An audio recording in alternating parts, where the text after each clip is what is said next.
would you be willing to trade all the days from this day to that for one chance, just one chance, to come back here and tell our enemies that they may take our lives, but they'll never take our freedom?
Anti-Tyranny News Radio here on UCY.tv. Thank you for joining me this evening.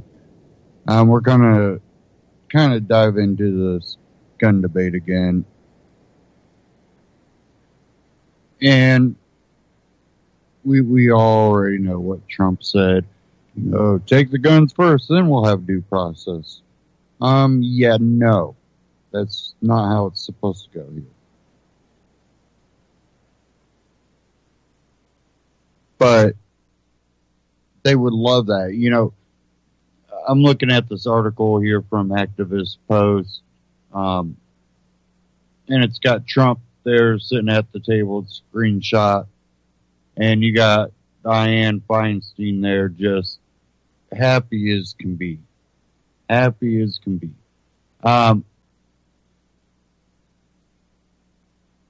We know what she said, if she could get or was that Nancy? Might have been Nancy. Either way, the Democrats have been wanting to seize guns, and they go, we're not coming after your guns. We're just going to introduce a bill that affects about 80% of the guns out there. Well, that's going after the guns. If you go after 80% of something, you're going after. You go after 1% of it, you're going after 1% of it. You can't say that you're not going after. And, I was thinking too, I'm really not surprised. I hear a lot of teachers going, oh yeah, get rid of the guns, get rid of the guns. And I was like, it kind of reminds me how a school operates. A school operates kind of as an authoritarian style of governing. And because, well, they're children, and you're supposed to, the child should have some type of parent over them. And when the parent's not around, they voluntarily transfer that power to the school, even though the school overreaches and reaches into things outside of the school environment. Well, it'll transfer into the school environment. Okay, we send them there for you to teach them and keep them safe. That's it. You can't control what happens outside of it, and plus that's the parents' responsibility. You're not supposed to indoctrinate them with ideologies. You're supposed to only teach them the facts. That's the problem. We've gone way beyond that. So much that they don't learn much facts anymore. When we start talking about like public schools, we I tend to always go back to, you start looking at arithmetic and things from, earlier 1900s. And you look at it and you're like, that's crazy, because what they're learning in, 8th grade here is something they learn when they're seniors or sometimes even in college. And you hear, and then they use this too as propaganda, because then you hear them talk, back then, a lot of people only got an 8th grade education.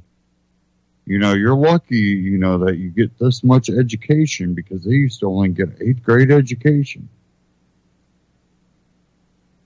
Well, when you go back and look at what type of things they learned, if they passed 8th grade, that would have been kind of in line with, finishing high school nowadays. If not, first semester of college.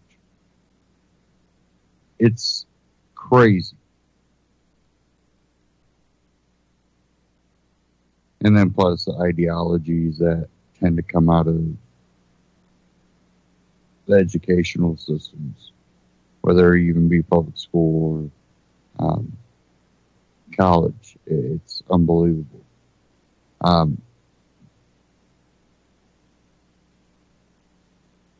You can read this article here at activistpost.com. I'll read a little bit of it. It's titled, "Trump and Democrats Agree to Disarm the Public." It says here, U.S. President Donald Trump has flip-flopped from wanting to arm teachers to now siding with Democrats who want to confiscate and ban semi-automatic firearms, violating the Second Amendment of individuals deemed dangerous by the government.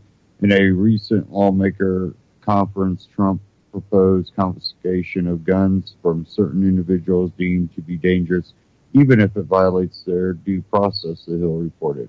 Quote, "I like taking the guns early. I like in this crazy man's case that just took place in Florida. To go to court would have taken a long time," Trump said in a meeting with lawmakers on school safety and gun violence. "Take the guns first, go through due process second," Trump said. You can read the rest of it. It's got the video there too at Activist Post. I really urge you to go read it and just look at the picture. Look at, Dianne Feinstein there. Just take a good look at that. And they say it takes a long time, blah, blah, blah. I don't know about Florida, but I know here in Indiana, it's a red flag state where if they can prove, some type of threat, immediate threat or whatever, they can temporarily disarm you and then take you to court to permanently disarm you. But you really have to prove. But it still doesn't take long. When you look at Nicholas Cruz, you look at it and there was enough there that he should have been arrested. And then before he got out, it should have been deemed by court that any firearms or whatever needed to go. But for whatever reason, let's not do that.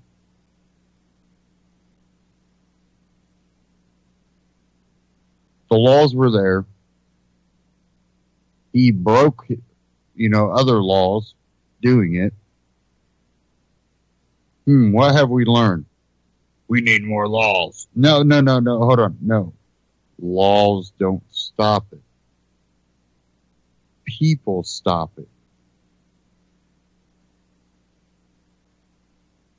Individuals that are willing to intervene and stop violent acts. Prevent violent acts. And there were facts that could have stopped it. This isn't, taking someone's constitutional right. Let's take their guns first and deem them guilty after. No. Before he even had the guns, there should have been enough there to prevent him from buying those guns. You failed at every measure to prevent it. With the laws that are in place that could have prevented it. Don't tell me more laws are going to help.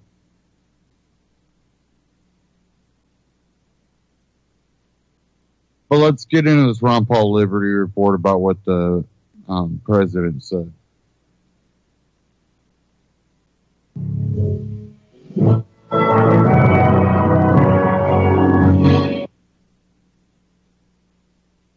In a position or might take the firearms first and then go to court, because that's another system. Because a lot of times by the time you go to court, it takes so long to go to court to get the due process procedures. I like taking the guns early, like in this crazy man's case that just took place in Florida. He had a lot of firearms. They saw everything. To go to court would have taken a long time. So you could do exactly what you're saying, but take the guns first, go through due process then. Hello, everybody, and thank you for tuning in to the Liberty Report. With me today is Daniel McAdams. Daniel, good to see you. Good to have you back, Dr. Paul. Oh, very good. It's good to be back and ready and raring to go. Wish we had some very good news for everybody, but we're going to be talking about a problem that came to our attention. We've been talking about school shootings, and the media's, engulfed with it. But there was a major meeting yesterday, at the White House, and the president was there, of course, and he had significant Republicans and significant Democrats. So it was bipartisan, so you can expect our problems to be solved, because as soon as they get together, they come together, and liberty is always promoted when it's bipartisan. Being facetious, obviously, because I think that is the detriment of the country, is too many things are bipartisan, and too often they agree to making things worse, whether it's spending, going to war, or printing more money. This bipartisanship is an endorsement of a bad philosophy, and I think that's what happened yesterday.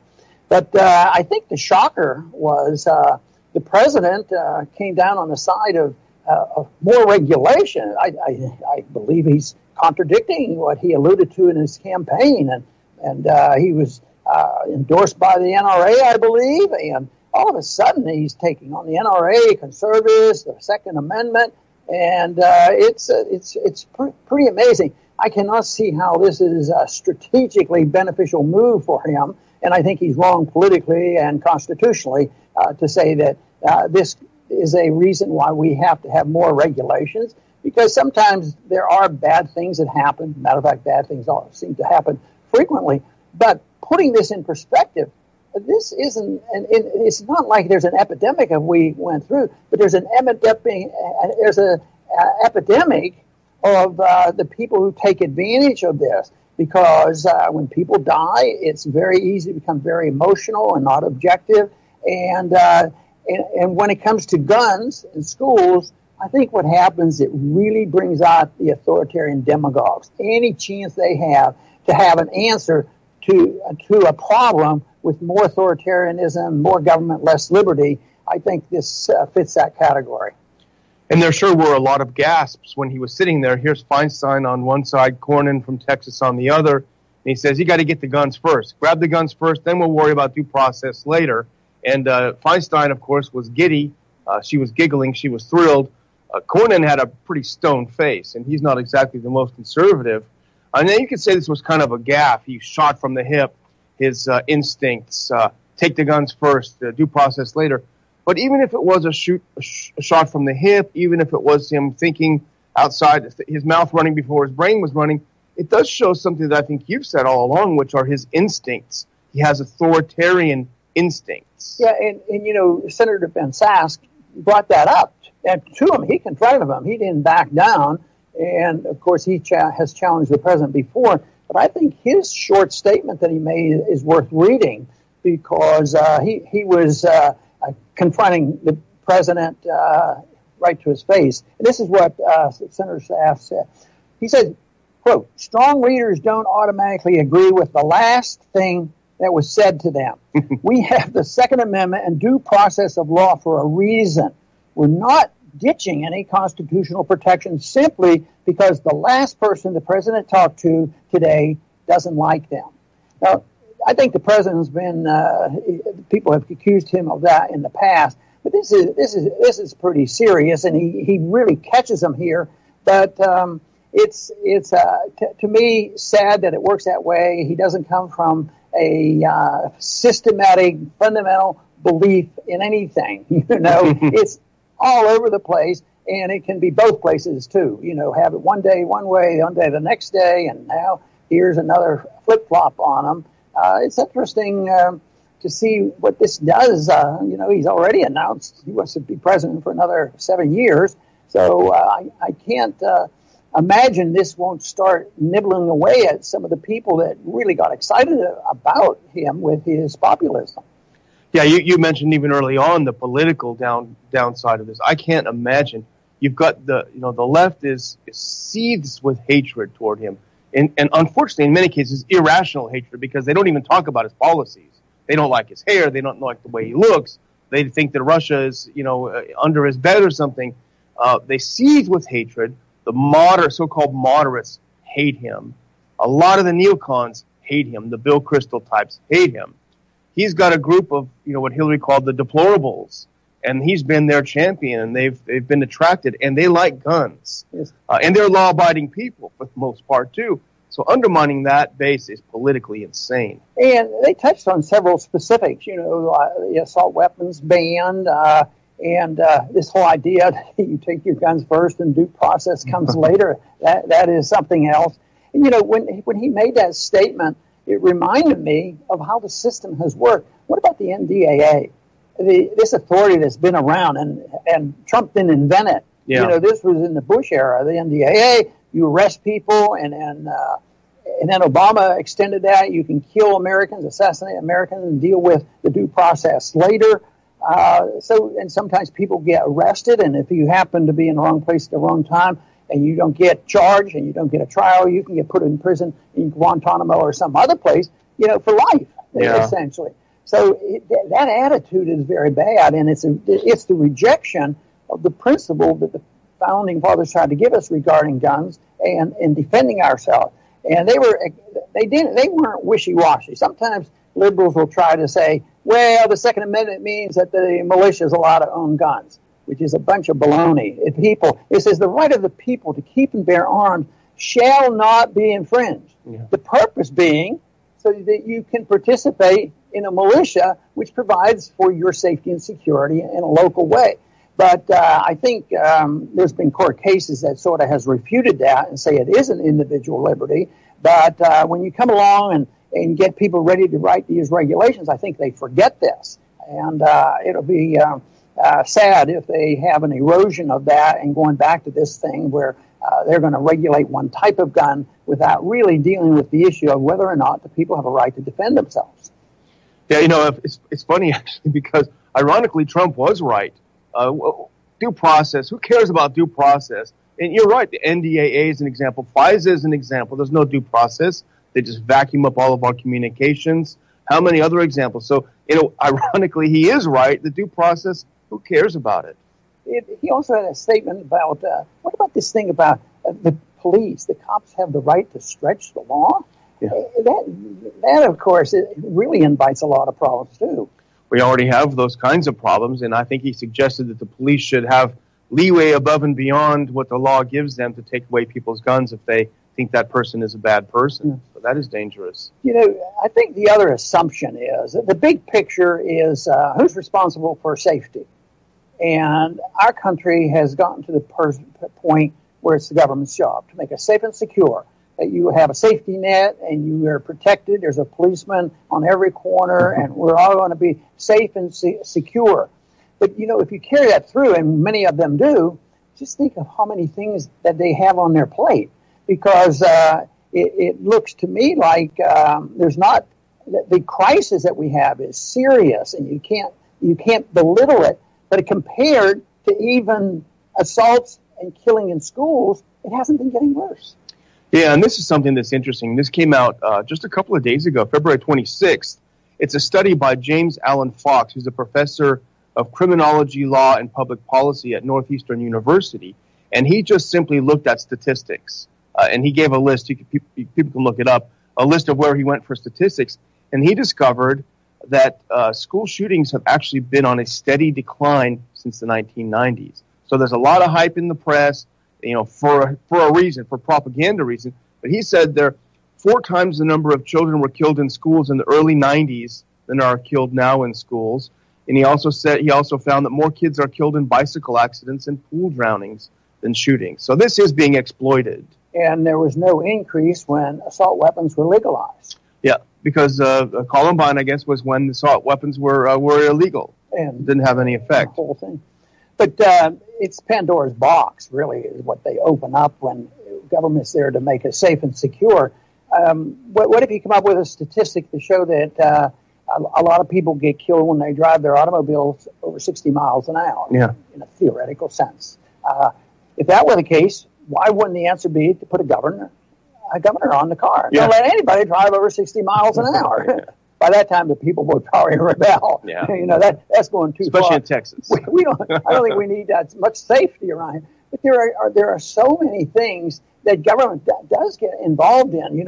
They're always involved in nutritional advice, and it's always a disaster. Since the Food and Drug Administration been around, we've had worse foods put on the marketplace, and it's the private market, the holistic type of people who introduces the notions to some of the nutritional product.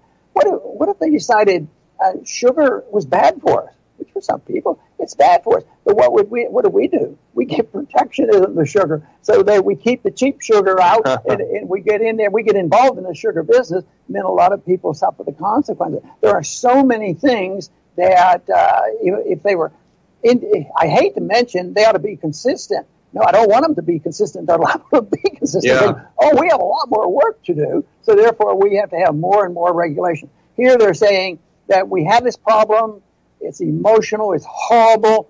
We need more regulations that's going to solve the problem. I think my bottom line is if you resort to regulations, you'll probably create more problems. You'll undermine liberties, and you will not solve the problem of the shootings. Your statistical report there, I think, verifies that. And Professor Fox is interesting because who did this study. You read what he wrote. He's not against gun control. Matter of fact, he's in favor of gun control. He strikes me as kind of a typical liberal professor. But here's what he said. He's in favor of gun control, but he says, in these measures, they will not prevent school shootings, these kind of measures that they're talking about, because they're already very, very rare.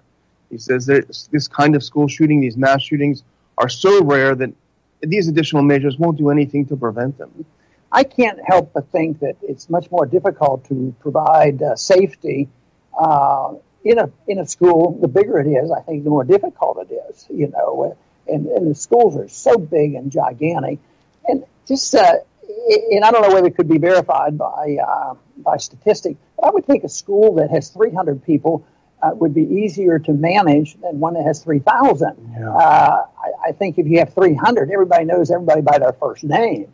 And, of course, the other example when it comes to schools is, private schools, you don't read or hear about this. And, of course, some people argue that when you put up a sign as a gun-free zone, that might motivate them. I'd never know whether they have proof of that, but it certainly looks that way. That usually when there's no guns, we end up seeing some of these mass shootings. But I think it's tragic that this happens because I happen to believe that some of the private industries and private schools and all, it's not like they don't care.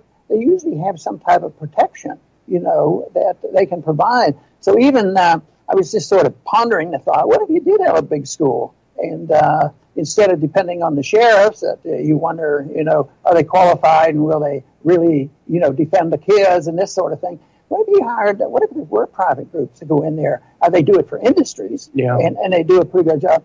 I would visualize if you had a private security force, and they were responsible for the security of these schools that they could hit, they would be rewarded. They're getting paid to do it. And maybe more people would want them, and they would have a strong motivation. But I don't think we're on the move. It's likely to happen. But I think it's worth thinking about because private industry a lot of times can do a better job than than the bureaucrats, and certainly the bureaucrat who wants more laws. I just don't think that's the answer, especially when it so explicitly violates one of the most straightforward amendments we have to the Constitution. They just want to throw this out. But this is real challenging because a few years ago I was under the impression that the Democrats don't even talk about guns anymore because they always lose the fight, and then all of a sudden it's up front, and it's a big issue again. But what did we see in the papers after this happened? When the dust settled for about one day, then they had a gun show or a gun store, and more people there than ever. Oh, yeah. And yet, what were you hearing on TV? 78% of the American people want more controls and get rid of the guns and more registration, which was more of that propaganda, by the far left, and it had nothing to do with really caring. And my other argument that we've made before, if they really care about the children, they would think about how many children die at the hands of our foreign policy, whether it's the drones and the bombs we drop on them or the sanctions that we put on them. I mean, that is what they would have to care about if they really care about children who suffer the consequence, and those who start suffering the consequence of guns and bullets and bombs, government. Yeah. So, and if you compare that to a decreasing amount of school violence here locally, then the real problem is so often government guns when you look at it as a worldwide event. And the other proposal now is to prohibit those between 18 and 21 years of age from purchasing what they call assault rifles, just high capacity rifles. But here again, Professor Fox says, in the past 35 years, there have been only 5 cases where someone between the age of 18 and 21 used an assault rifle in a mass shooting. So very, very rare. 35 years, only 5 cases. Our old coworker Penny Langford posted something on Facebook today, and she pointed out, if you do this, you're going to prevent every young gal on a college campus who may want to have a handgun to protect herself from having a gun. And how vulnerable if someone who's trained, someone who can protect themselves, that seems a very, very unfair thing to do. They talk about the equalizer for women. A little pistol in their purse certainly makes them an equalizer to some thugs on the street. Yeah. So I want to thank everybody for tuning in today to the Liberty Report. I imagine this issue will be around for a while. I think it has to be dissected out in a practical manner, whether the stories and the statistics you hear are correct, and also to look at it in a practical way of do more regulations really help, and also in the area of rights. Who has a right to own a gun and protect themselves, and does it help to undermine that right? Obviously not. I think the founders were right. The right to own and use a weapon, that right should not be infringed. And I believe the country would be better off, and the founders certainly believed that that would be the case, and that's why they gave us the Second Amendment. I want to thank everybody for tuning in today to the Liberty Report. Please come back soon.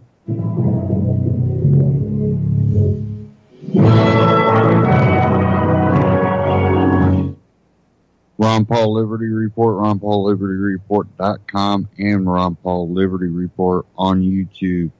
Check them out, subscribe. Now, a lot of people are saying Trump was just throwing a bone at the Democrats. He was just, he's not really going to do it. Still, you even if that's the fact, by saying that, you alienate a whole bunch of your supporters. And then if you do nothing, and a lot of probably his supporters and others probably went out and bought, guns, like, that report was saying the gun store was packed, bought ammo, bought guns, pump stocks. I'm sure those are sold out. Then,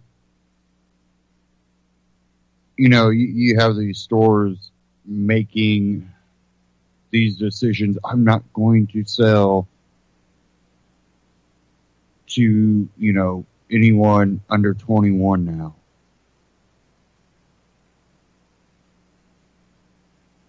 And this goes back to something I've been talking about for so long. And it's one of the number one things that irritates me about society today is the way that the youth is treated. And a lot of it is propped up by government.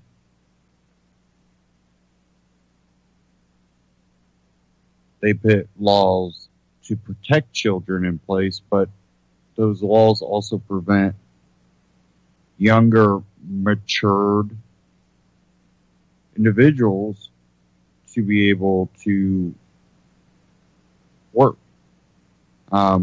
There are loopholes for certain things where children can do things, but in today's society, the best thing is them just being smart enough to create something and their parents, get behind them. Because, even when I was young, I wanted to work before I could. There were actually 2 places that hired, I think it was 14 at the time. There were only 2 places that I could find in town that even hired at 14. Of course, because of the laws, I think it was the one I could work I want to say it was like an hour and a half or something at the time. I can't remember right offhand. But that's why, no one wanted to hire anybody at that age, because you need someone to come in for an hour. There's a lot of jobs out there that, an hour, well, it's going to take you about 15 minutes to get set up. And it's probably going to take you another 15 minutes, so we'll get a half hour's worth of work out of you, basically, of actual production. Not usually worth it. But there were a couple places, but of course they hire one person at each place. Couldn't get in. You treat some of these young people like children. And, I know people that really coddle their kids. And then I know I even have a family member that really educates, and they even go to public school. But the parent has invested so much time in education at home that they are extremely smart,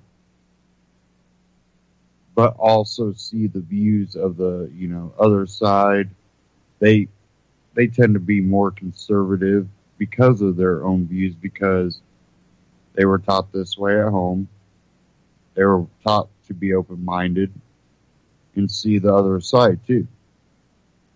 So they naturally just kind of look at what they believe they see that works. And at a young age, they're really, really educated, mature.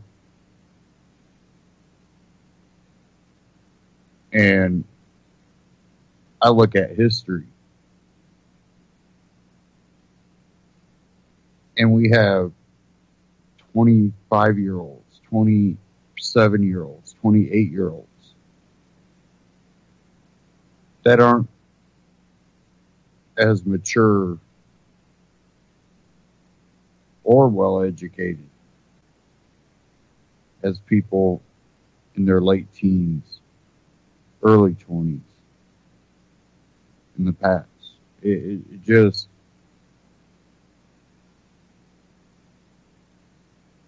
there's something missing there.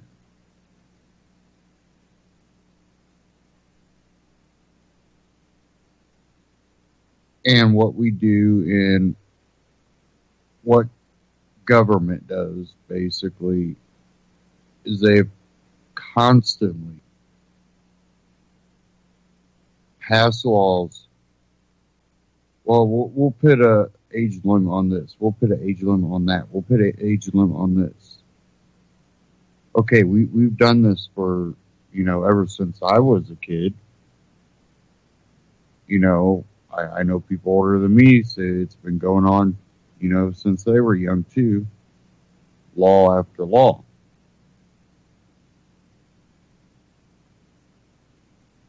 Has the maturity level gone up or has it gone down?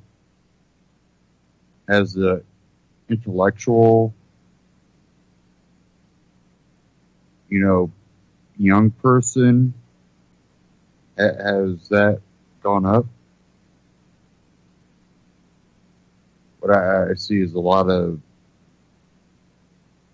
emotional and theoretical beliefs, but no factual, we can't look at facts. If you bring up the facts, that counteracts, but, that's all fake. We see it from both sides. You have the, alt-right versus the alt-left.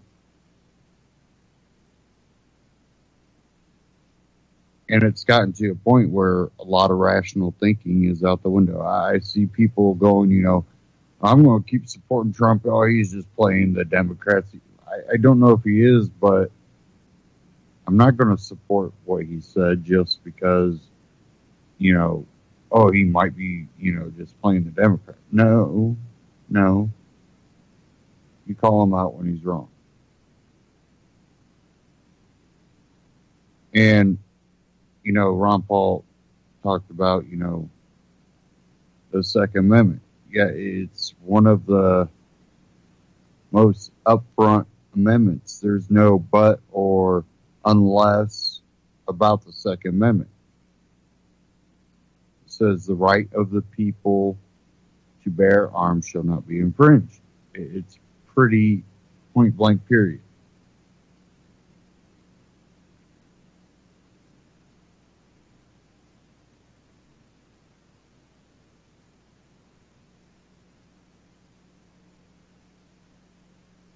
I have an article here from Reason.com. Are we experiencing peak gun rights? A look into a more restrictionist future for the Second Amendment. We may have reached peak gun rights. History could well record that in the modern era, the Second Amendment received its most generous reading in 2010 when the U.S. Supreme Court decided it's the last major case and that gun rights have been declining ever since. This prospect is as worrisome for anyone who takes an expansive view on the Second Amendment, as it must be exhilarating for anti-gun advocates. Since 2010, residents of California, New York, Massachusetts, Connecticut, Washington, Colorado, Oregon, and states with similar-minded legislators have found themselves slapped with new restrictions that did not exist 8 years ago. The U.S. Supreme Court has done precisely nothing to stop this extra-constitutional adventurism. Meanwhile, attempts to liberalize gun laws in the U.S. Congress have run aground. The U.S. House of Representatives approved concealed carry reciprocity last year, but both it and a related bill remain stuck in the Senate. A hearing protection bill modeled after similar laws in Norway and Denmark that deregulated suppressors for firearms has been waiting for a House vote since last September. So has another House bill that would curb overly broad state and local restrictions on rifles and shotguns. after President Trump's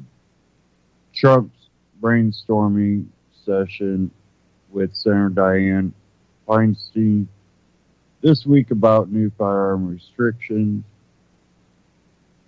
The political outlook has darkened instead of working to advance pro-gun rights legislation. However, fitfully Second Amendment supporters are now trying to imagine what form a restrictionist proposal, possibly written by Feinstein, author of its 1994 ancestor, might take, and precisely how confiscatory it will be.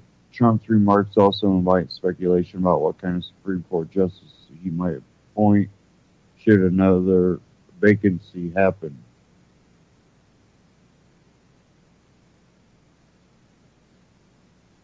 Trump seemed to backpedal on Twitter yesterday morning and later announced that he had a great meeting with the NRA that evening. Perhaps he was reminded that if gun owners choose to sit out the 2020 election, this particular chief executive would not expect a second term.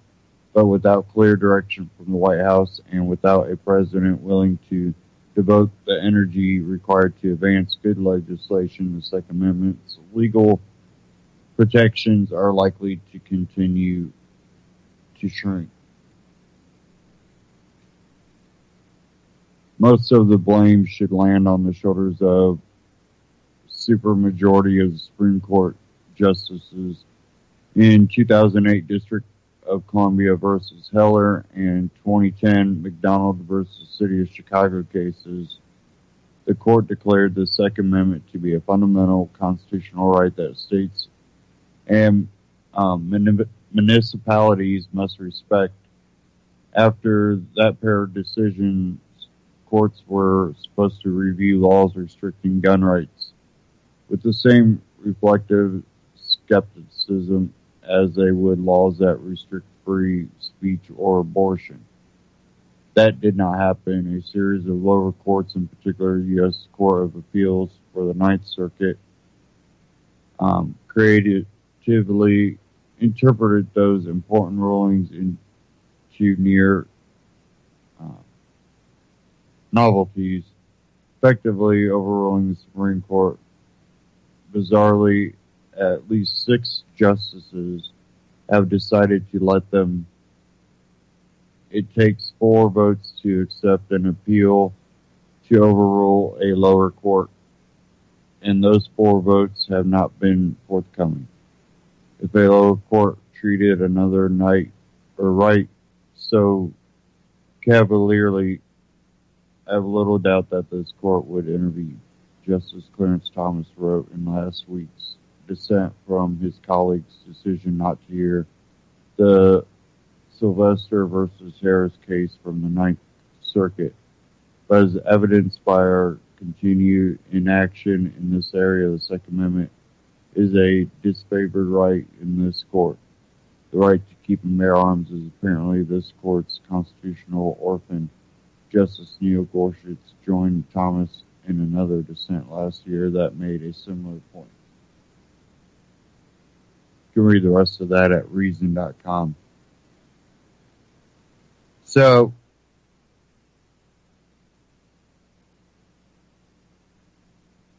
it really seems to me they're waiting to rule on something when they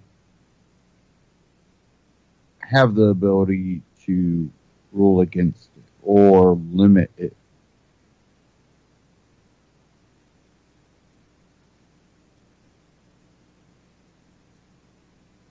Because based on previous rulings, they should be able to take up these cases and be like, okay, we've already ruled on this. We're going to stick with our ruling. You can't do that.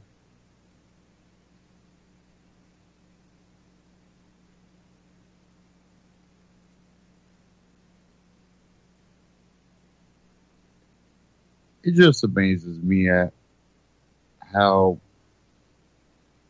our system is not working anything like it was designed. Congress gives up half of its rights to make decisions to the president, or the president gives half of his duties to the Pentagon. Let's give the Federal Reserve one of the duties of Congress. Courts are actually making laws.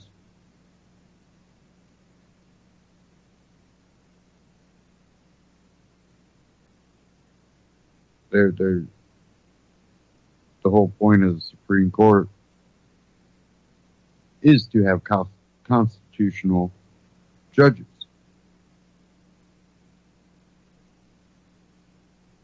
That is their number one job. Is it constitutional or not?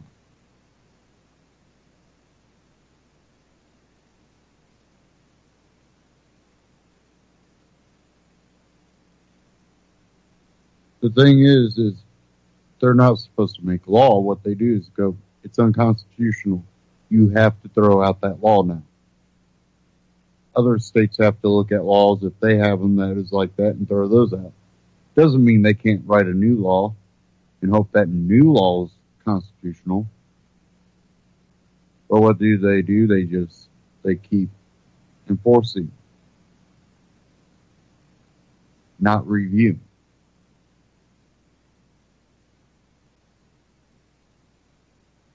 And then the Supreme Court just sits back and watches.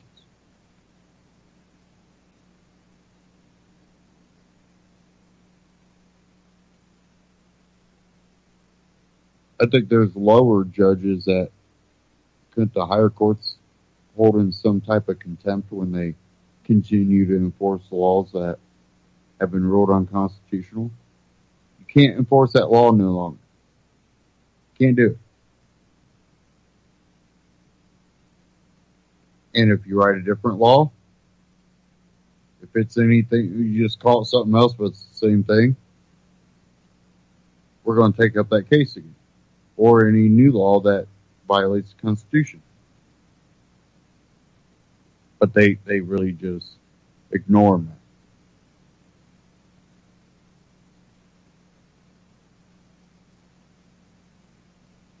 And, I have some constitutional beliefs. I have more of a libertarian belief system, though. I'm not a part of the Libertarian Party. There's problems with the Libertarian Party. I'm going to get into that in a minute. But I have deep ideological beliefs in libertarian thinking. And I still believe the Constitution is a lot closer to a libertarian society than where we're at now because we ignore the Constitution. I'm willing to work to get to the constitutional point of it and then continue work. But, even from where we're at now, we're lucky to get to the constitutional part. Could we get a libertarian person? It's a possibility. I see something wrong with the Libertarian Party. A lot of people know where I've stood on the Constitutional Party, even though they do, spread a lot of that, but they go kind of anti-freedom on certain things that I don't agree with. But,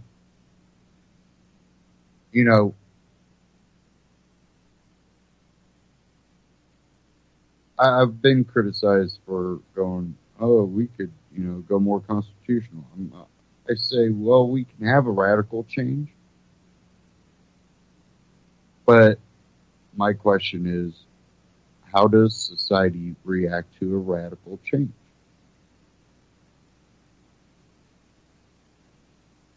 Does radical change cause problems? History has showed radical change causes lots of problems.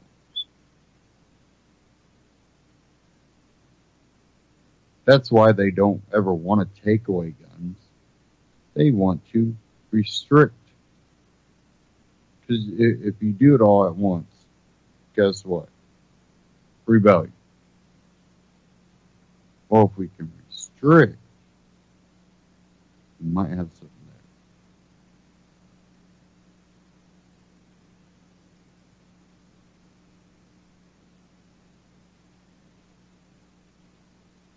But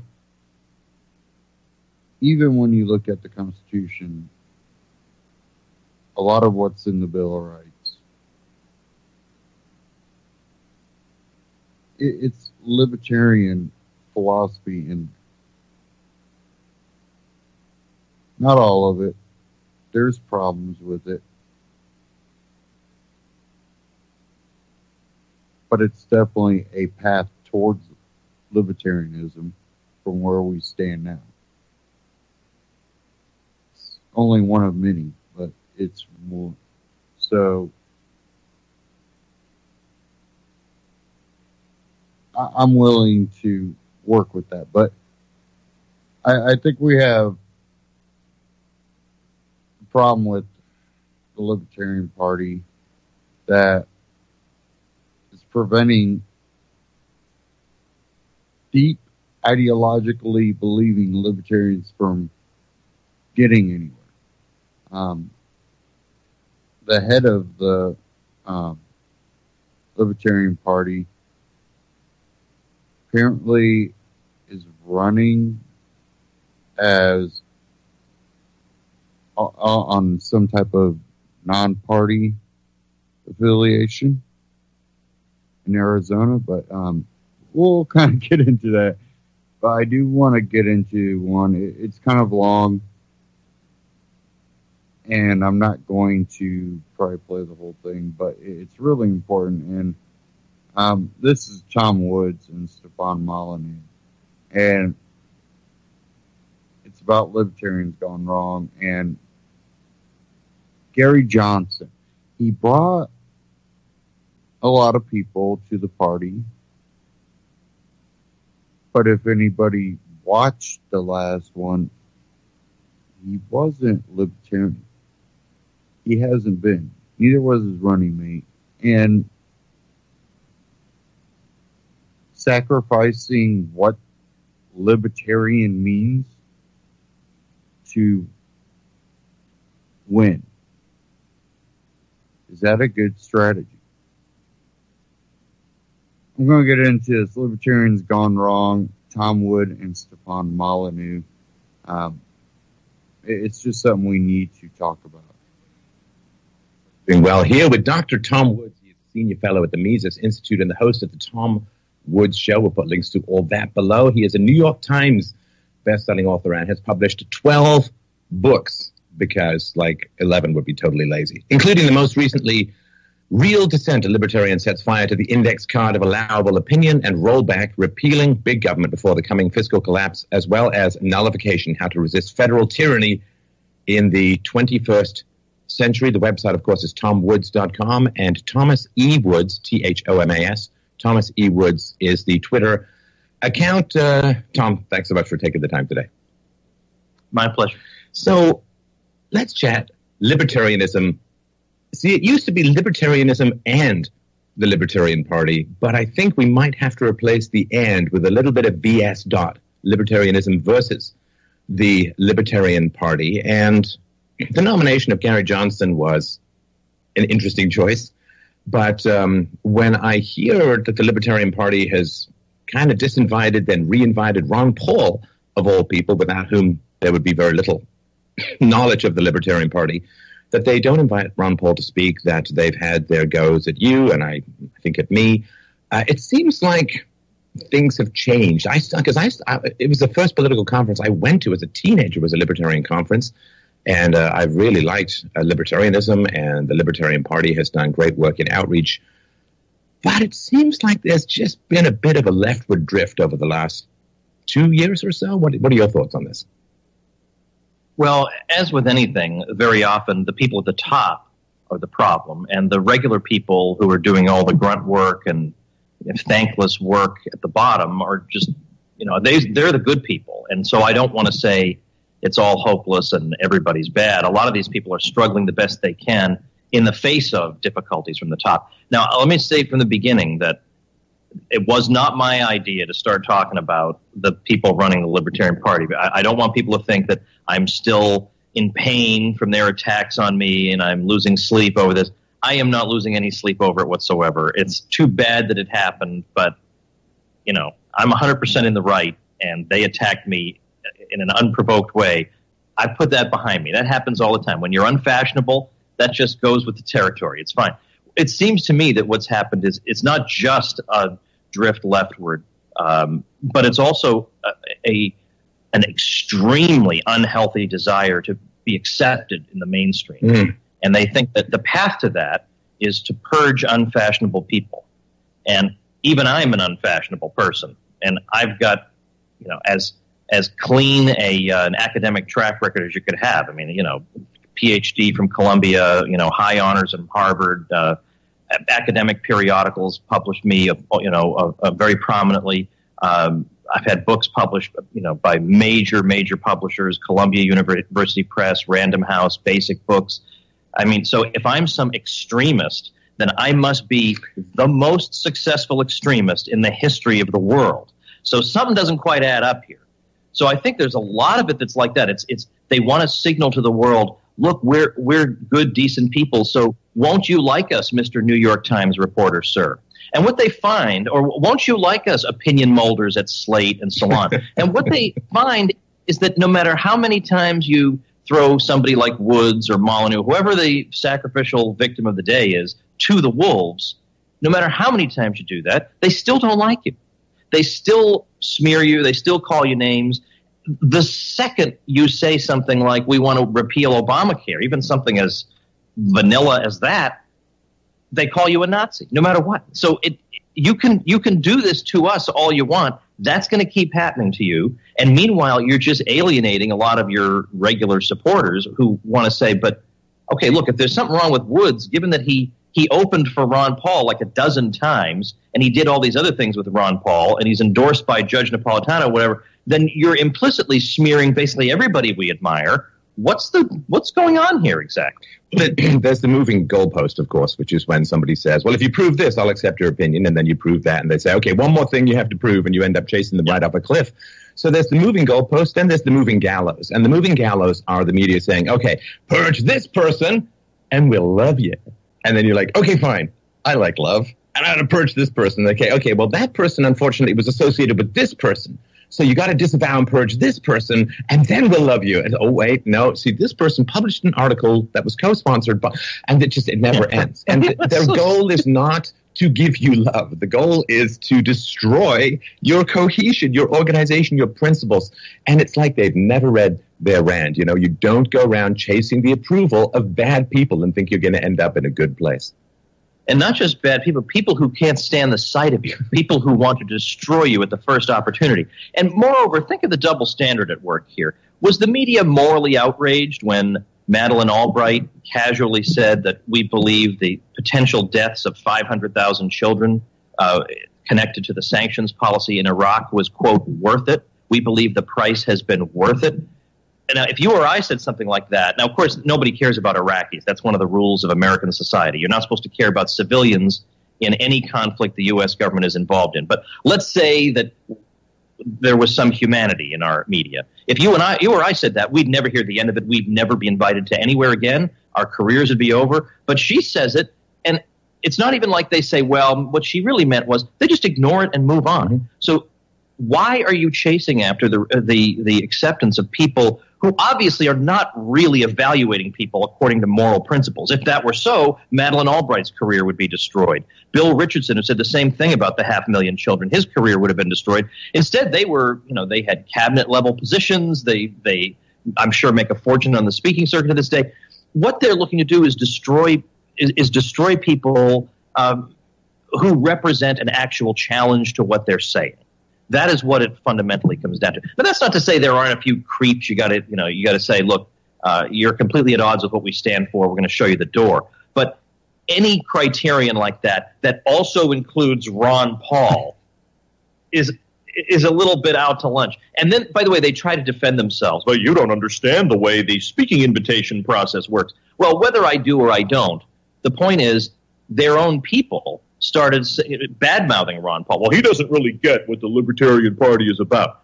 Ron Paul doesn't get what the Libertarian Party is about, but some loser functionary nobody's ever heard of does? Well, then that's all I need to know about the party. Yes, I remember the founding principles of libertarianism. It had nothing to do with small government, free markets, private property, and contracts. I remember the central emblazoned, written in dragonfire statement, which is, let's make sure we have really good speaking contracts. That's the goal. Everything else is expendable, but we want to have good methodologies. And the idea is funny because it's the old thing, like, be careful what you wish for, you just might get it. Because the Libertarian Party, of course, has been striving for relevance and striving for public recognition and so on. And I think they're starting to achieve it. And that's why they're now scared of the media. They weren't scared of the media when the media had nothing to say about them. But now that with the Trump thing, with this growing interest in pushing back against PC correctness, with all of the trolls / gods of chaos on the internet looking to disrupt the existing system, there's a lot of interest in libertarianism, which means that the cold, fiery Sauron eye of the media is now casting its way to the libertarians. And it's like they're like, appease. And it's like, no, that's not how you're going to win. No, totally. And meanwhile, they're led to believe that if they just nominate former governors, then the media will go easy on them. And to some extent, they did, because the media was so anti-Trump and they thought they could build up the Libertarian Party as a counterweight to Trump. But for heaven's sake, I mean, again, the double standard with supporting somebody like Bill Weld is ridiculous. We could go through all the problems with Bill Weld, but to me, it's, Murray Rothbard used to say everybody is entitled to one deviation. But my view is that deviation probably shouldn't be support for probably the stupidest war in American history. I mean, is there anybody with an IQ above 90 who's still defending the war in Iraq, which had no good consequences, was based on nothing, involved a huge expenditure of resources, and Weld is trying to walk that back a little bit, but not.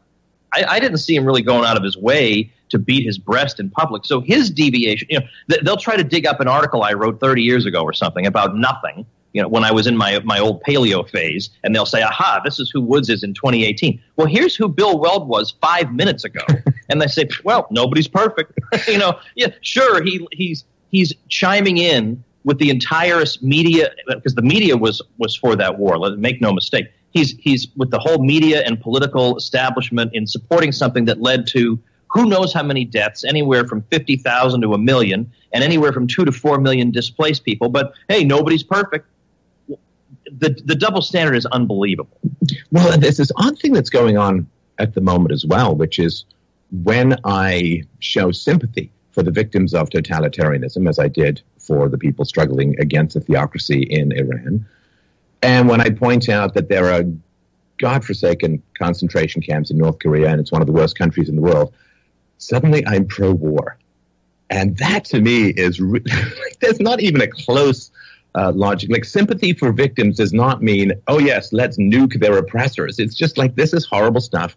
We do need to recognize how many freedoms and opportunities we have relative to the rest of the world. And I'll be damned, Tom, I will be damned if anybody steps between me and my sympathy for the victims of totalitarianism by calling me a warmonger. That is a heinous, heinous deed. And what on earth are we sniping in this area of the universe for? I do feel that we have some slightly bigger enemies out there that we should kind of unite to oppose. Well, if I happen to know that my neighbor is, let's say, not the best mom in the world, and I say, oh, geez, that's too bad for her daughter that, her mom is just, not connecting with her or something. Does that mean that I'm saying, therefore, the UN ought to come in and be the mom for this child and take this child out of the home? Just because I express sympathy for somebody who's in a pretty bad situation doesn't mean I want war, I want the U.S. government involved. And secondly, the point that I've tried to make is that Murray Rothbard was very much opposed to U.S. Military intervention during the Cold War, for strictly ideological reasons, but also strategic ones. I mean, you could say that given that the Vietnam War ended with Vietnam going communist way, it did not lead to the end of the world. Vietnam is not of strategic importance to the U.S. by any stretch of the imagination. It tore American society to the point where we've never recovered from that. It was a huge expenditure of resources. It screwed up the economy, something fierce. Maybe it would have been better just not to do it. And even if Vietnam had gone communist, it went communist anyway. We could have saved the money. So he was against. But all that time, he was still very anti-communist. He would come right out and talk about, the crimes of communism, how they come directly from the initial ideas of communism. They're not an aberration. He had no problem being both anti-communist and anti-militarist at the same time. So I don't see why I can't occupy that position today, or you for that matter. Well, I mean, the idea that you can fight communism by taking over more and more of the economy with the military-industrial complex, it's like, I mean, that's insane. You cannot fight communism through a massive amount of military expenditures. The warfare welfare state that really grew up in the 60s and the 70s, you can't fight communism by expanding your own state control over the economy. I mean, that is ridiculous. The whole point of communism is you have a huge state control over the economy, and that's what happened in the 60s and 70s while we were supposedly fighting communism. Communism seemed to leap over the border and embed itself in academia and the media and Hollywood and everywhere, and it's like, how is this fight worthwhile? We supposedly smashed up all these communists, but then you turn around, it's like, well, lots of communists in America now, and the government is twice the size. Well, if you can recall Milton Friedman's dictum that there's nothing so permanent as a temporary government program, we were told that the enlargement of the military was just temporary. Conservatives in the Cold War, like Bill Buckley, said this is just a temporary thing, and then we'll go back to being a normal country. No such thing. You get that kind of an entrenched interest group that exists for the sake of perpetuating its existence. They will find rationales for existing forever. And as I get older, I'm increasingly convinced that a lot of what we see in terms of foreign policy is a matter of interest groups within the military vying for power and influence. And it has nothing to do with, you actually think they're trying to keep you safe by intervening in Ukraine? I mean, do you think that has anything to do with you and nothing to do with lining people's pockets? Come on. Well, I would also say that one of the PR problems that libertarians have, because there's a lot of principle, a lot of abstraction, a lot of intellectualizing, which is fine. It's very, very important to have clear and consistent goals and ideals. But there is kind of a lack of heart problem that is perceived in libertarianism. And, this, well, you don't like the welfare state because you want poor people to starve, you cold, callous, Scrooge, miserly duck person. And so for me, when I genuinely feel sympathy for the victims of totalitarianism and hate what's happening to them, it's not like a huge-hearted thing, because to me that's like just empathy 101. But when I'm attacked by libertarians for showing empathy, I don't think they're helping the empathy image problem that libertarians have. Yeah, yeah, I hadn't thought of that. Right. It's not to say that I do believe that our primary concern, because we have some control over it and because we're subject to it and because we're paying taxes to it, is the regime that rules over us. I mean, yours is Canada, mine's the U.S. I do get that. But at the same time, if by accident of birth I happen to be born in North Korea, the North Korean regime would be my primary concern. So if we do have some general concern for the run of mankind, it seems like we ought to be able to bleed over from one regime into the other in terms of how we're expressing our sympathy for people. So I agree with you on this. And I understand why our friend Michael Malice would write a book about North Korea, because this is not just another two-bit dictator. I mean, we are observing in the age of the internet, we're observing this astonishing throwback that is doing horrible things to a great many people. There should be a lot of attention paid to that. I mean, the state apparatus is, the state apparatus of North Korea is not friendly with the state apparatus of the U.S., but it's still a state apparatus, and that is what we exist to oppose. Well, and it's funny because none of the communists in North Vietnam were indoctrinating American kids. Like, it's a different language, different culture, halfway around the world. Communication technology was much more primitive back then. It cost like $8 million to make a 3-minute phone call around the world. So what's interesting to me is that we're so dedicated to fighting communism. I was reading the stat the other day, Tom, that 40% of anthropologist professors are outright Marxists. So to me, it's like, okay, well, the North Vietnamese were not indoctrinating our kids. So if you're going to, can we just invade the anthropology department and liberate? I'm kidding. Well, and you know what? But that's where the virus is being replicated domestically. And it is socialist programs of, funding student debt loans or underwriting student debt loans, very socialist redistribution of wealth. There's a huge amount of propaganda about going to college. So we're delivering our children by the truckload into this indoctrination factories, and yet somehow you fight communism by fighting in Vietnam. I mean, this is, come on. I mean, and I was being facetious, of course, about invading, although, no, I was being facetious about invading. But it's like that's where the real battle lies at the moment. And it just seems that we're turning on each other like a snarling pack of underfed dogs. Yeah, and we got to not be turning on each other. And there are few enough of us as it is. Although it's an interesting analogy, by the way, with the universities and foreign policy. My first principle is, first of all, don't subsidize evil. So if somehow the U.S. government is sending aid to some ragtag army that we think might be the good guys, but they turn out to be the terrorists, just first move is stop doing that. Before you even think about anything else, stop doing that. And likewise with the universities. I'm not saying we got to take over the universities and they have to require that you and I teach all the classes. How about just stop subsidizing them? Well, stop doing that. And of course, people they can't even conceive of this because they think people won't have skills if they don't go to universities, or they don't have skills because they're going to universities. That's why they don't have skills. They're not being taught skills in universities in the case of 80% of majors. But anyway, that's all. We'll have to have that. I would actually argue that their skills they're removed.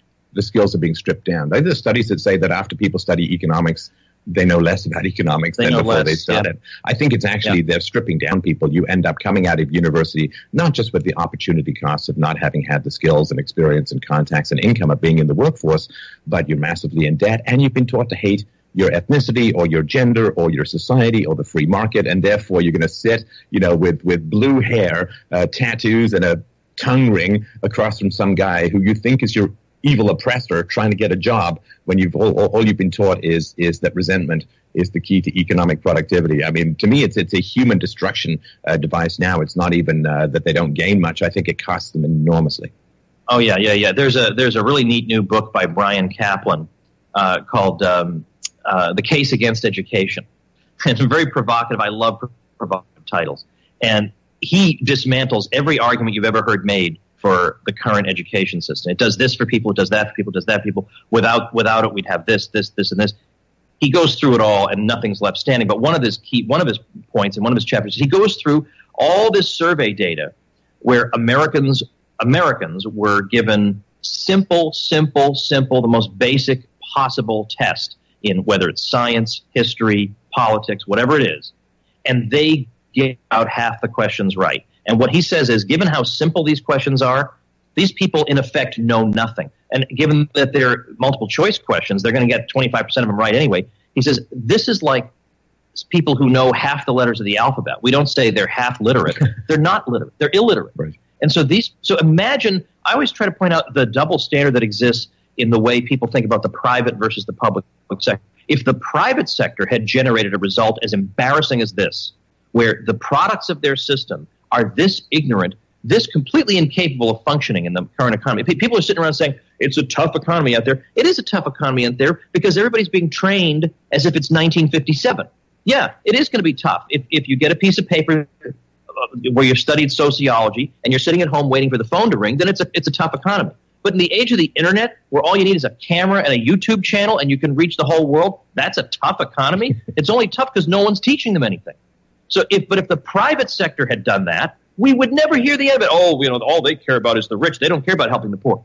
The poor are suffering more than anybody under the current system, and all they can think to say is, maybe we haven't given them enough money. If Walmart were running the schools, do you think they'd be saying, maybe we haven't given Walmart enough money? They'd say the whole thing can't be fixed. It's perverse from the heart of it. So this double standard makes it impossible to think. I think I've taken us on a bit of a tangent. No, that's fine. I just wanted to mention that the accessibility of being able to talk to the world literally turned me from a crazy person into somebody with an intellectual career. Into a crazy person who reaches a lot of people. No, because I would go down to the basement and just scream at the world anyway. But eventually you just turn on a camera and you go from a crazy person to somebody with an actual intellectual career. It's a miracle. It's a miracle of transformation.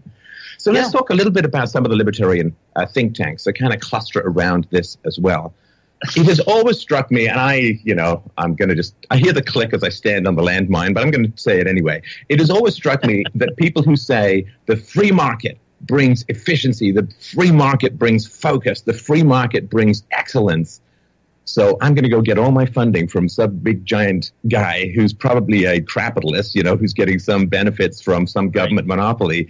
And I'm not going to face the market. I'm going to face my donor who is benefiting from mass immigration and the low wages it provokes. And I'm going to, talk about open borders as if it's just, well, obviously it's 2 and 2 make 4. How is it possible to hold this double think that you need the free market to be efficient, you need to satisfy your customers, and then not face your customers, or rather face one customer, which is a corporate crony capitalist for the most part? Well, I will say this. I mean, I'm not a fan of the think tank model for reasons I'll say in a minute, but the voluntary sector is still under the general umbrella of the free market because it does involve voluntary transactions. Just like there are some people I think who think Christmas is socialist because you give things to people, but you're giving of your own private property. It's true, yeah. It's not a coercive relationship, yeah. Yeah, right. But I get what you're saying, that the fundamentals of it mean that, like, for example, it's possible for academia also to be entirely free market. But the way it actually works out, it's a lot of people who are not ever really subject to a market test, especially once they get tenure. Just like at a think tank, you got the big donor. You can just do what you want. You don't have to worry about justifying yourself. Well, here's what we did over the past year. Here's our report showing all the effectiveness we had. Yeah, I think that is an issue because, first of all, I think just on their own terms, I don't think these think tanks have a lot to show for themselves. In what way have they pushed back and repealed things that should have been repealed or stopped things from being passed that were being passed?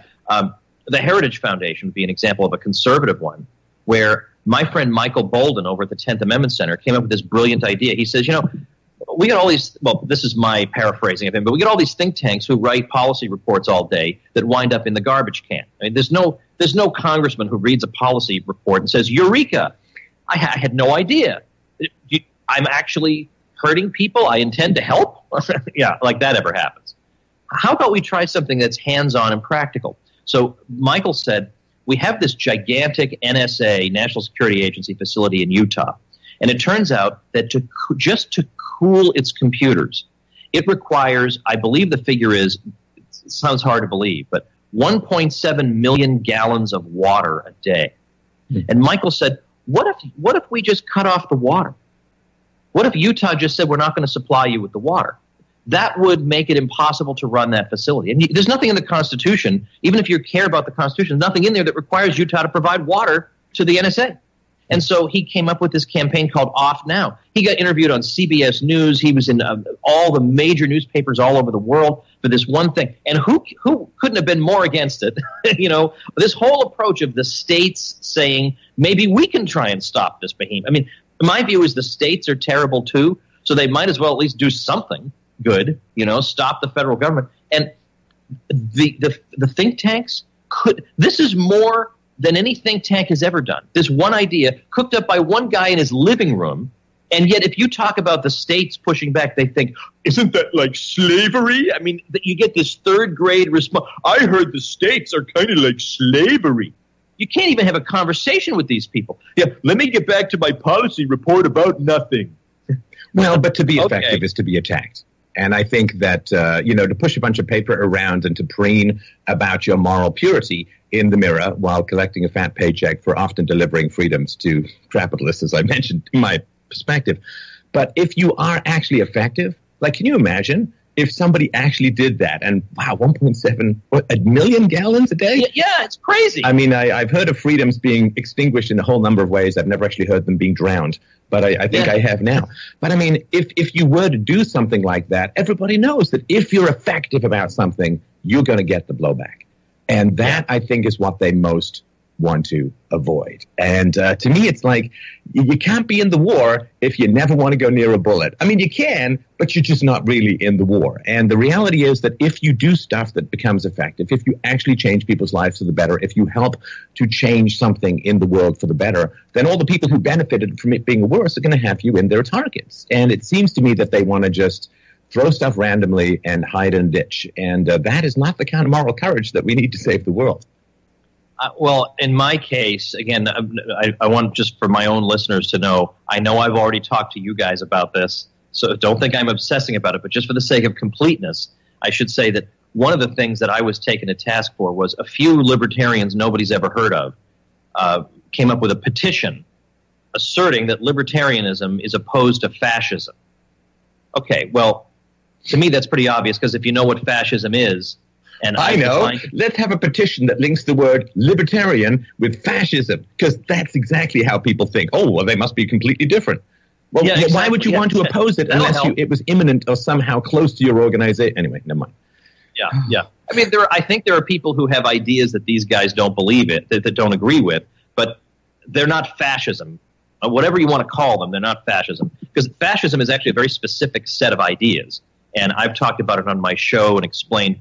And, I had Lou Rockwell on, and we talked about what's wrong with fascism and why it goes without saying that we're against fascism. But when we started to see people on our Facebook feeds whom we had known from the Ron Paul movement who came out and said, Bernie has some pretty good ideas. I didn't see anybody urging me to sign a petition against socialism or communism. I didn't see that, and nor would I want to, because I think this is just drama queen BS that satisfies people who are of no significance, whom no one's ever heard of. It satisfies them, but again, does it satisfy the media? The media can say, oh, well, okay, that goes to show the libertarians are okay people. It makes it worse, again, because you're associating fascism, and the whole thing is stupid. And sorry to interrupt, but there's a really frustrating thing, too, which is if I say, I'm against rape in Maine, then there is this kind of implicit thing. It's like, wait.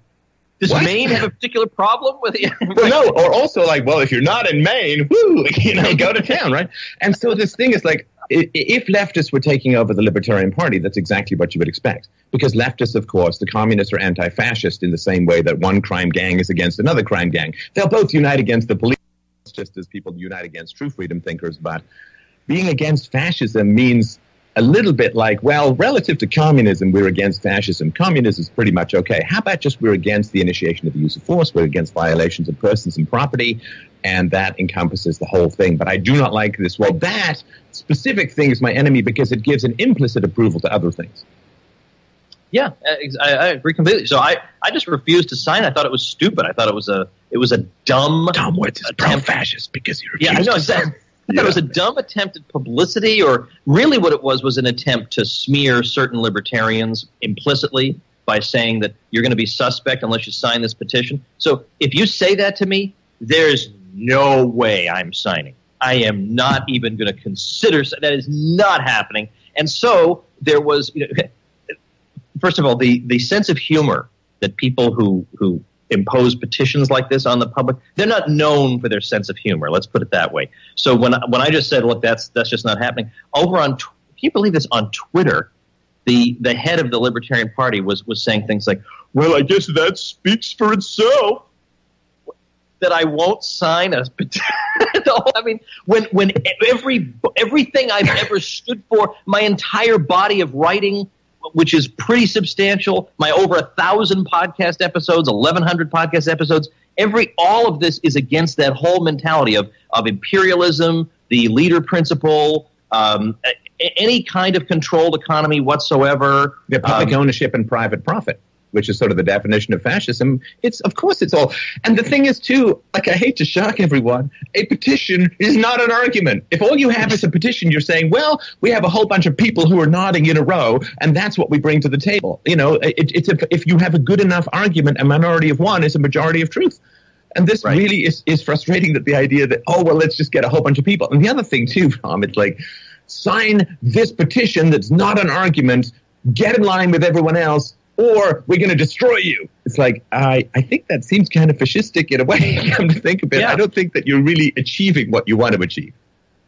So I don't do stuff like that. And so so I didn't do it. I took some heat from people I don't care about. And my own people, 99.9% of them, rallied to me and said, don't listen to these creeps who have accomplished nothing, and they're going to have some moral test for everybody. I mean, get out of town. I mean, half of these people have no problem with Bill Weld.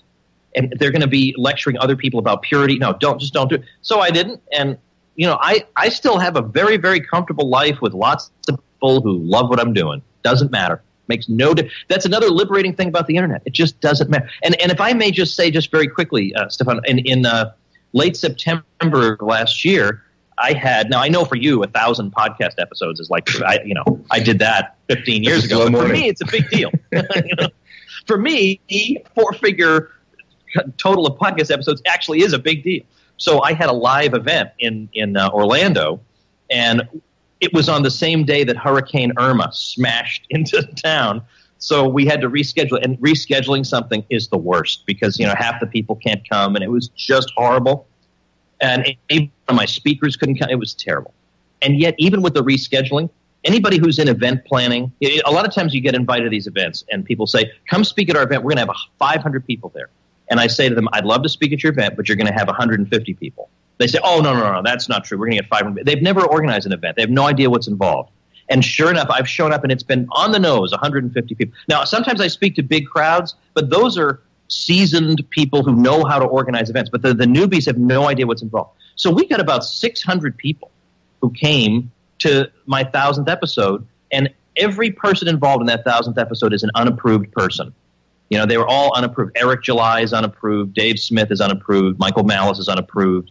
And I had a big video montage of people congratulating me, of Hans Hoppe, unapproved. All these different people. Great folks. And yet we had more energy and enthusiasm than that. Whereas I don't think 10 people would cross the street to listen to one of these think tank people talk. And when they do speak at a conference, half the time it's because their think tank subsidized their appearance to make it look like they have a big crowd coming to see them. Nobody comes to see these think tank presidents. That doesn't happen.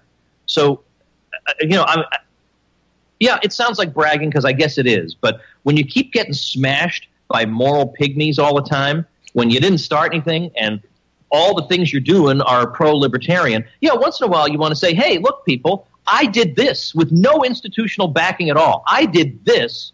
There's no way. You people would probably slit the throats of your own grandmothers to get half of that. Get off my back. Well, it's the old Superman movie. Like it ain't bragging if you do it. If you can do it and you're just telling facts, that's not bragging. It's just and false modesty is just another kind of hypocrisy. And by the way, it really is a testament also, if I may say, to the decency of the people who listen to me regularly. That they listen, they know the guy they're hearing. They say, this seems like an okay guy to me. So I think you have to be mentally deranged to think there's something wrong with this guy. And they've just stuck with me. They stuck with me, even though sometimes their friends probably hear something bad thing about me. And they just still do it. And I appreciate that, and there are a lot of them. Well, and of course, if you were looking to be effective, you would look at the various freedom thinkers and freedom public intellectuals, and you'd say, okay, well, who has the most reach? Who gets the most views? And who has, with reasonable levels of intellectual integrity? The purity test is something that's but doesn't mean that there's no difference in levels of consistency. So who gets the most views, and what's their model, and how does it work? You would actually do your market research rather than just continue to do the stuff that doesn't work. And the market research shows that if you're customer facing, if you're driven by your listeners rather than one person, then you do much better. And they would all transfer themselves to that model, which would be in consistency with their market facing ideas. Now, let's talk a little bit about something that I found quite surprising about libertarianism when I got into it more later, because as you know, I spent a lot of time in the business world and so on. So the libertarianism that I grew up with, it wasn't exactly monk-like, but it was pretty ascetic. And most of the early thinkers, like I can't see Murray Rothbard with a joint. Like just in my mind and in my heart, like I can't see Ayn Rand drunk. Like I can't see that.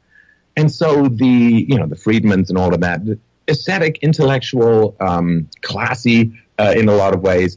But then when I started getting more into libertarianism, go and give speeches and stuff like that, I don't know, it was like pretty hippie, pretty decadent, drugs, casual sex, and, I don't want to sound like too Victorian or anything like that, but there just seemed to be kind of this heavy wave of people who were like, I don't like rules. I don't like consequences. I don't like, and it's like, I hate the government because there are restrictions on any of my behaviors, even though in a free society, there would be restrictions on those behaviors anyway, because you wouldn't. You'd have to pay the consequences of your own bad decisions rather than foisting it off on the welfare state and socialized medicine and all that kind of stuff. There is something quite fascinating that seems to be growing, which I do associate with the left. The left and hedonism, they go from this wild hedonism, which is what they promise, and then they pull you devil-like into this layer of totalitarianism where you end up with a whole lot less hedonism than was promised. But that's kind of like the anglerfish light that they use to snap you up. But there does seem to be quite a lot of this anti-intellectual hedonism that's going on that does not seem in line with what drew me to libertarianism in the first place.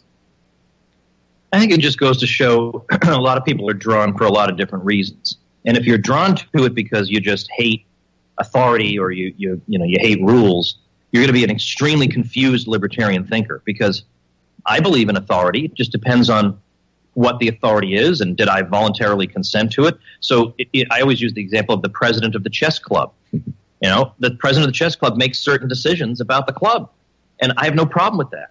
That's how the thing functions. I'm not going to come in and pretend to be the president of the club. And likewise, we would have rules. Of course, we'd have laws, or at least we'd have a legal regime, certainly. And even in I hate homeowners association examples, but you can imagine in principle a decent homeowners association where they would say, look, after 11 o'clock, we don't want you shouting about the Fed through your bullhorn. Go to bed. There's nothing wrong with that. Everybody voluntarily consented to that. So that's why I don't want to mention her name, because I think she maybe had second thoughts, but there was a woman who ran for the LP nomination for president who got upset at me because I made a video saying something like, look, anarchists should blah, blah, blah, blah. And she said, talking down to me like I'm an idiot, I don't understand how you can put the word anarchists and should in the same sentence. And I thought, I don't understand how you don't get that. Well, this is I can't even say we should do something. Well, anarchism, there's one R that they throw in there, right? So anarchism means without rulers. There's no centralized coercive authority. And one of the reasons why anarchism is so appealing is not only is it intellectually consistent, but also when you have a centralized pyramid of power in society, you have no rules. They change all the time. Just look at what happened with spying on the Trump administration and the lying about it and these allegations. The FBI is changing records and can't find. There's no rules. Look at the Clintons. So when you get this, you don't get rules. You just get chaos and bribery and panic and manipulation and lies. And so that's no rules. So anarchism simply says without rulers, no rulers. But everyone takes that last R out and says, that means no rules. And it's like, no, we want rules. Right now we have no rules. In a free society, the rules are negotiated, they're consistent, they're the minimum necessary, they're constantly being whittled away as new technology arises and so on. And so this idea that anarchism means without rules, anarchism is the only way we ever get consistent, objective, and rational rules in society. You're never going to get it through the state. It's too subject to the power principle. And the funny thing is that, of course, really the idea that we believe in no rules is basically a left-wing caricature of what we believe. They say, you guys don't even think there should be, rules of the road or something. Well, it just depends on who the road owner is, but of course we want rules of the road. I mean, I would say, as you're driving down, you shouldn't be, you shouldn't be slashing people's tires when they're at the side of the road. Stuff like that. We agree on that. But when libertarians live down to the caricatures of them that other people come up with, that's what gets frustrating. When people say, well, all you libertarians are about is pot, I say, oh, come on, that's not true. And then I actually meet people like this. I say, oh, come on. Now you're making my job a million times harder. And I mean, it's not my thing. I'm not going to do it and, whatever. But there are, for example, you mentioned Gary Johnson, and maybe we should, circle back to the Libertarian Party in this respect. I get that if you were to say to the general public, we have to get rid of the whole drug war, that means all drugs, that a lot of people, fewer than before, but still a lot of people would find that horrifying and shocking. I get that. But we exist to horrify and shock, because that's the only way you get people to change their minds. I mean, they're not going to listen to us to change their views that the capital gains tax should be 3% lower. They're already falling asleep. They're not even. But the way you get to people is by shaking them into thinking completely different. The problem with being a milquetoast libertarian and saying, well, we should legalize pot and then, then maybe, other drugs are a different matter, is that it makes it sound like libertarianism is really just your own personal habits with a philosophical rationale associated with it. It's not really a consistent set of principles. Whereas if I say about the drug war, we got to get rid of the whole thing, it's shocking, but at least people can say, well, I get why he's saying that, because his view is that people ought to be able to do what they want to do as long as they're not physically harming other people. At least I get where he's coming from. Whereas if you have somebody like a Gary Johnson says, we should legalize this drug, but this over here, now, come on now.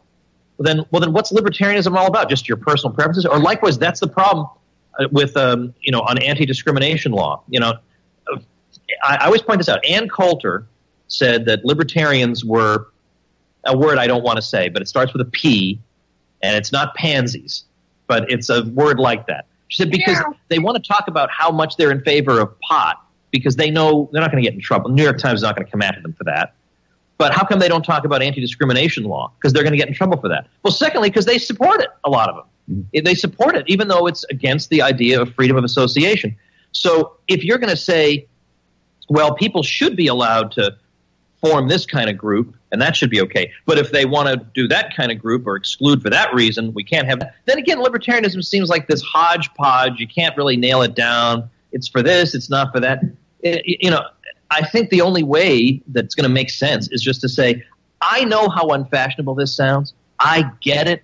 I know the abuse I'm going to get for it. I know I'm not going to be Mr. Popularity. But having said that to you, now that I have the integrity to speak to you that way, I basically favor voluntary interactions for all people. And that means for scummy people too. They can have voluntary interactions too, and you decent people can have your voluntary interactions, and that's how we're going to interact with each other. I'm not going to try to make scummy people into decent people, because it's not my job, and I probably would do a lousy job of it. Maybe their friends can shape them up. I don't know. But I have more finite goals and expectations for my life. I just want my neighborhood to be pretty decent, or my state to be pretty decent, or my friends and I to be pretty decent. And I think we can get there by interacting on a voluntary basis with each other. And so let's close with this, because this is something from my church days as a child and as a youth. There's something that was said to me that, it's like almost you go back in time. It's like my life would be so much easier if I'd never heard this statement. Like if my friend hadn't been into Rush and I hadn't got into Ayn Rand, and it was something that a priest told me. Oh, actually, he told the whole congregation. Because when it comes to moral rules, there are some that come easier and some that come harder, and they're different for different people and so on, right? The priest said to me, he said, Christianity is not a buffet. And that always really stuck with me, because it's not a buffet. You don't just get to pick and choose. It's the whole thing. And it's the same thing if you have these basic principles. My basic rule of the road is I don't want you to force me to fund your idea of a great road at the point of a gun. That's my first rule of the road, is I don't want to go to jail for disagreeing with how the road should be built. But this idea that principles are not a buffet, and you have to stick with the principles if you're going to have any credibility at all. The moment it becomes cherry picking, the moment you say, well, I like pot, I don't like heroin, so heroin should be illegal and pot should be legal, then you have just cast aside principle. Now, to me, if you're going to cast aside principle, why hold on to half of it? Like, why pretend? Just go merge with the general herd and do what you like. And of course, everybody ex post facto justifies their personal preferences according to some kind of principle, but forget even that. If you're going to have a principle, have a damn principle. And if you're not going to have a principle, then don't. But this halfway house stuff, all it does is it dissolves the credibility of those who actually have principles. And of course, now I'm thinking about it, maybe that's the whole point. And I mean, I don't want to attribute motives to people that would involve reading their minds, because I'm going to stop it there. It goes on for another 15 minutes or so. Now, when I looked at the Libertarian Party multiple times, and this started back 2006 or so, and what I found were a lot of people that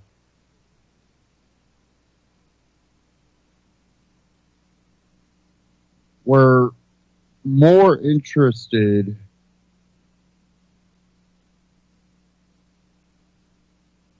in pushing to grow the party rather than really the beliefs of libertarianism.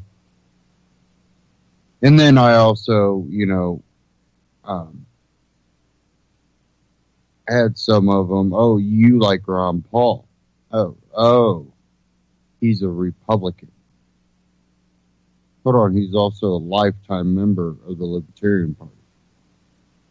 There was a reason, and he stated multiple times why he ran as a Republican, to get that platform that the Libertarian Party can't grab.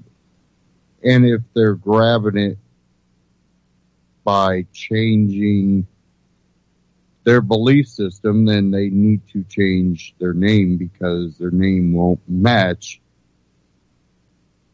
their ideology. If you're going to, even Ron Paul, when he ran as a Republican back in 2007 for the 2008 presidential election, even he claimed, you end the war on drugs, legalize all drugs. And, he got the feedback for that. He said, if we legalized heroin tomorrow, just because it's legal, are you going to run out and go get you some heroin? No. People that, want to experiment or to, get addicted to it, they're already doing it. And then come to find out, we have a heroin problem now that's related to the opioid problem, which was a legal drug.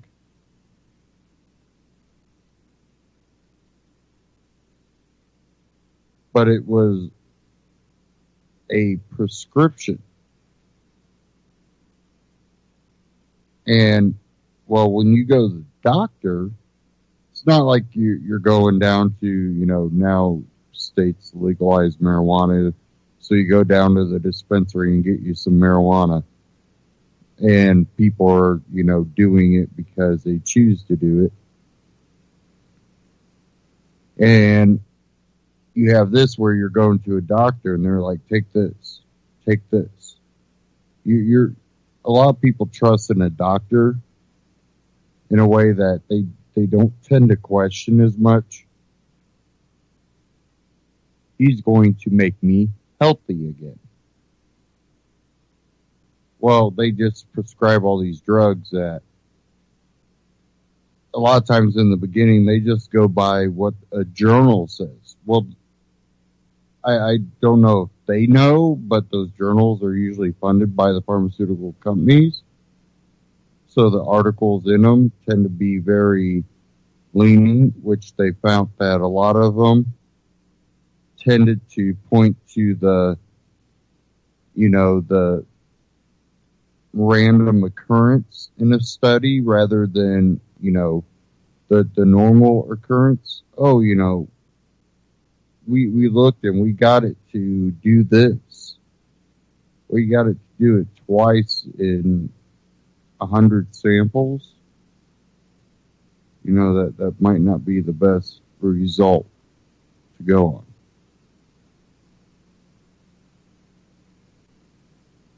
on. I have a lot of issues with that. But back to the libertarian thing, we see them go, oh, Ron Paul doesn't understand libertarianism. We vote for Gary Johnson. Excuse me? Really? Bill Weld? You're telling me those two people understand libertarianism? You don't like Tom Woods, but you like Gary Johnson. Are we talking about the Libertarian Party here? Am I missing something? I don't know, but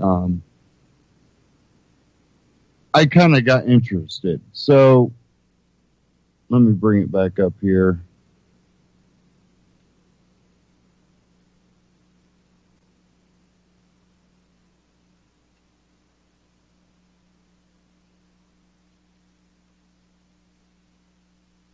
I went to lp.org and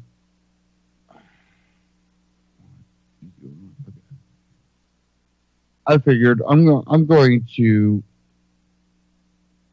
go to the search bar up here and I'm going to type in Ron Paul. What happens when you go to the search engine and type in Ron Paul on the Libertarian website? And another thing is you can find them if you look for under their membership of lifetime members. But I looked and the last post was February 6, 2016, 2 years ago. Ron Paul, no one for libertarians to vote for in Republican or Democratic primaries. Ron Paul advised voters not to get behind any of the remaining candidates in either Democratic or Republican primaries on two Fox Business Network shows this week. Kennedy and Varney and Company host Stuart Varney asked Ron Paul now that his son Rand has suspended his bid for the presidency, who is the remaining. It goes on, but that was 2 years ago. Before that,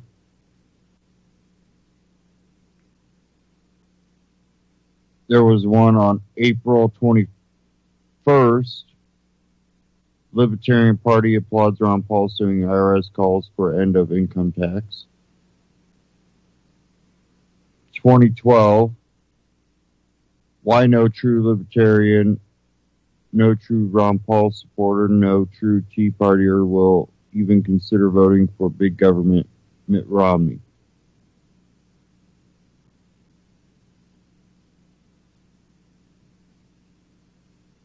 Overwhelming majority of Ron Paul supporters will vote for Governor Gary Johnson. Gary Johnson, I have 2 words for Ron Paul. Thank you.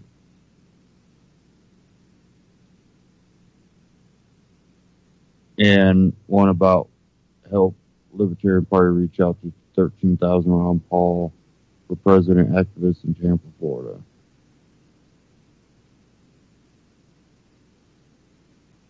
LP Monday, this was 2011, message 10 Ron Paul questions.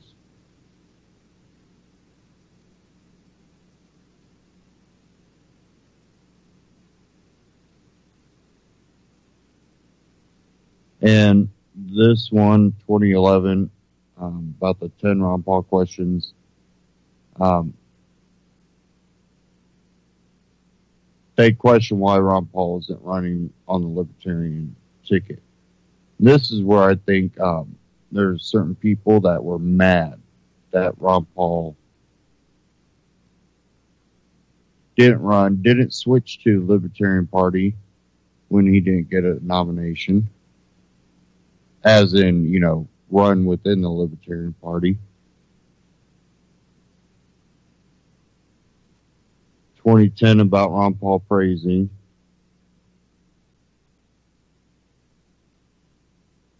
And you just look back in how they have their articles and the dates on them. And I want to say they've added some articles here that weren't here before. They might have hid some and brought them back. I don't know, but there seem to be new ones. But the dates, it's pretty weird what I've been seeing. But a lot of people have a problem with the leadership of the Libertarian Party. And it's pretty evident that they're not really looking at any type of libertarian type philosophy. They're looking to win. And what I'm looking at is what Gary Johnson and the leadership has talked about. And you don't catch it right away if you're just listening to them talk about their success. You think, oh yeah, they're getting bigger. Oh, well, yeah. But they're getting bigger under a philosophy that's not libertarian. And listen what their goal tends to be, which I've actually talked about it, and at the time I didn't realize it, because it would be nice for them to be able to compete in the same arena with the Democrats and Republicans. It's not just getting into a debate that they talk about when it comes to winning. There was something else, and it was getting a certain percentage so they can get federal funding.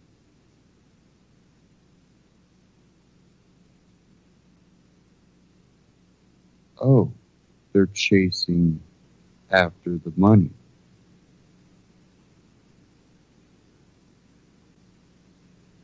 Now, when you're trying to push a libertarian philosophy into a political system that tends to be fighting against libertarian philosophy, your number one goal shouldn't be going after the money.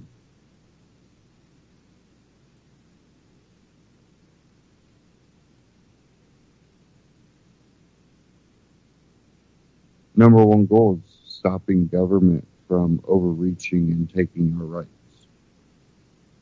creating a freer society.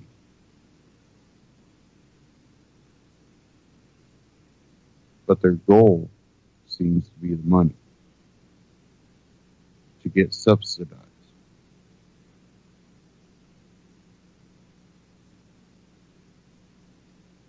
And get in the debates, which would be awesome. One organization I've talked about for, well, as long as I've done this broadcast, Free and Equal. Go check them out, Free and Equal. I really need to get in touch with them. It's been a while, so I'm not sure what campaigns or what they're accomplishing at this moment. I've had so much going on throughout the years, and you know how that goes. It doesn't end. So I've been a little detached from Free and Equal, but let me see if I can pull up their site kind of quick here.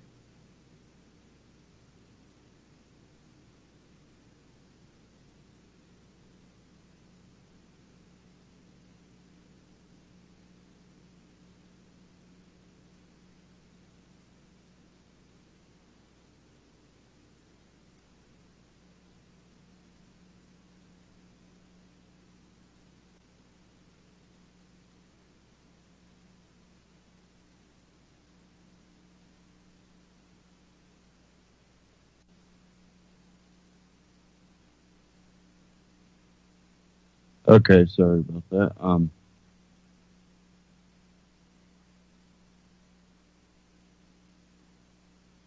Says our mission is to broaden electoral choices through education and direct positive action.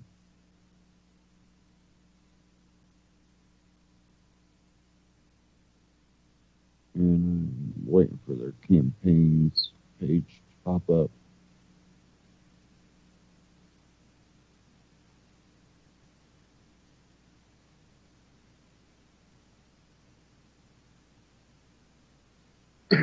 They are currently developing an election assistant app to assist and inform voters of all their candidate choices and valuable candidate data to help you make conscious voting decisions, not just from two parties. They want to build an independent candidate movement, raise political consciousness through education, promote cultural change through arts and music,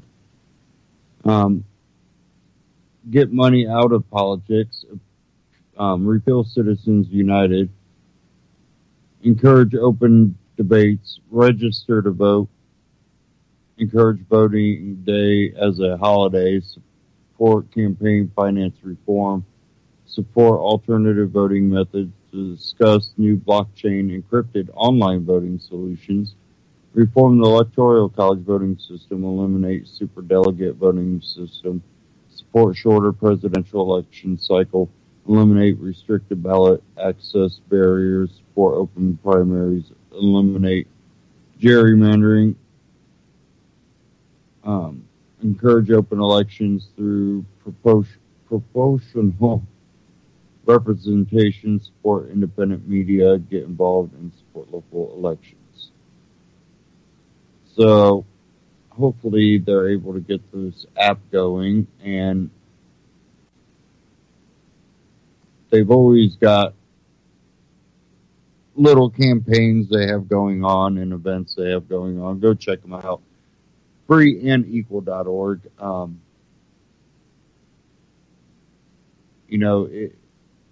I watched them pop up and grow, and it's been a hard campaign. They've had a lot of things they had to really overcome, problems with setting up events at the beginning, and at first it looked like they were going to just, go full out. But it seemed like there were maybe some powers to be that didn't want to see that happen and kind of put little roadblocks here and there. But that really hasn't stopped them. They have continued to grow. And what's really nice, too, is that they have really supported grassroots media. Okay, it doesn't look like I'll have time. I had a little minute clip I wanted to play, but it's okay. We will get to that right next week. When we look at the 2020 elections, and if you look at any type of chance that Donald Trump might get reelected, it won't come if he passes restrictive gun, control measures. So I don't think it's going to happen, but the rhetoric still doesn't help his cause. It still makes people sour to him. And really, that's what probably upsets me about the Libertarian Party, because